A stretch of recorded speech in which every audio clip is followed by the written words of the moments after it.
Hi bro. Hi. So right, Kannappa cinema ఎలా ఉంది? Kannappa film ఓవరాల్గానా?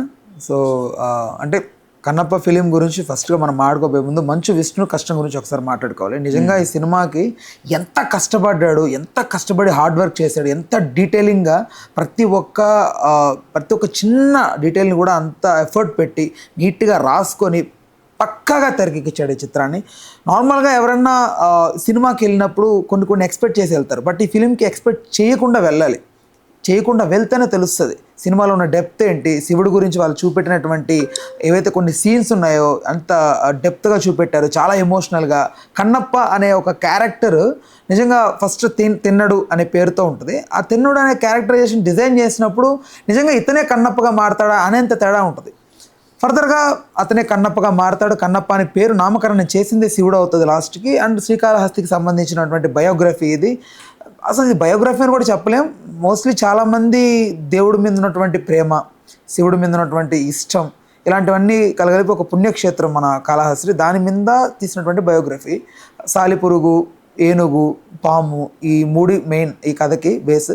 So దీన్ని బేస్ చేసుకొని న్యూజిలాండ్లో తీసినప్పటికీ అది కాళహస్తి అని నమ్మించే ప్రయత్నం చేసిన అక్కడ కొంచెం ఎక్కడో మనం మిస్ మ్యాచ్ అనిపిస్తుంటుంది. అంతకుమించి నాకు కన్నప్ప పెద్దగా ఏమీ అనిపించలేదు. ఇన్ ద సెన్స్ కొంచెం ఓకే స్టోరీ పరంగా, అన్నిటి పరంగా. అండ్ అంతే, ఓవరాల్గా విష్ణు కష్టం గురించి మాట్లాడుకోవాలి. రైట్, అందరూ కూడా 1000 కోట్లు కలెక్ట్ చేస్తుంది అంటున్నారు ఈ సినిమా. బట్ ఎంత కలెక్ట్ చేయొచ్చు అంటారు? 200 కోట్లు. ఎందుకని ఇట్లా కరాఖండిగా చెప్తున్నానంటే, ఇప్పుడు సినిమాకి సంబంధించిన బుకింగ్స్ ఒకసారి నిన్న చూస్తే మొత్తం 3,75,000 టికెట్లు సోల్డ్ అవుట్ అయ్యాయి. తమిళ్, తెలుగు, హిందీ, మలయాళం, కన్నడ. సో మెయిన్గా తమిళ్ని ఫోకస్ చేయడానికి శరత్ కుమార్ గారిని సినిమాలో పెట్టడం జరిగింది. మలయాళం మోహన్ లాల్ గారిని, ముంబై ఇన్ ద మహారాష్ట్ర అక్షయ్ కుమార్ గారిని, కన్నడ నుంచి అయితే ఎవరు లేరు. బట్ కన్నడ, తెలుగు రెండు సిమిలర్గా దగ్గరగా ఉంటాయి కాబట్టి మన సినిమాలు వాళ్ళ సినిమాలు మనం చూస్తాం. పైగా ప్రభాస్ ఉన్నాడు కాబట్టి ఓకే కన్నడ వరకు. ఇంకా తెలుగు అంటావా, మోస్ట్లీ మన రెబల్ స్టార్ని పెట్టి ఇక్కడ మంచు విష్ణు కోసంగా సినిమాకి ఎవరు వెళ్ళరు. అది మాత్రం ఖచ్చితంగా. అంటే కొద్ది మంది ఏ సినిమా లేక ఈ సినిమా చూడాలి కాబట్టి వెళ్తారు. సో ఆ సెక్టర్ ఆఫ్ ది పీపుల్ తప్ప నాకు తెలిసి కన్నప్పకి ఎవరు వెళ్ళరు.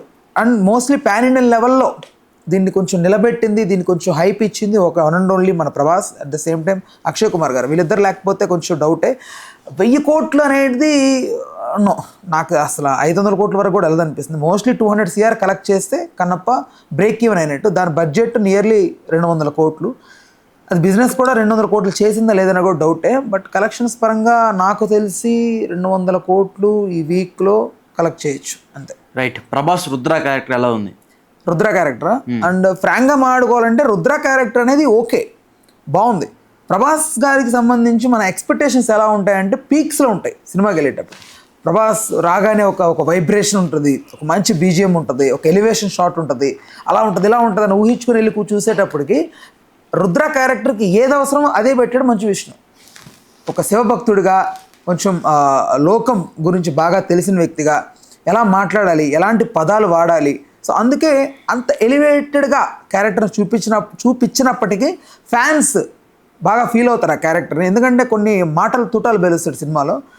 అందువల్లే రుద్ర క్యారెక్టర్ బలంగా కనపడింది తప్ప ఎఫెక్టివ్గా అందరినీ కొంచెం ఇట్లా సీట్లో నుంచి ఇలా లేచి అలా చూసేలాగైతే కనపడలేదని అయితే నా అభిప్రాయం.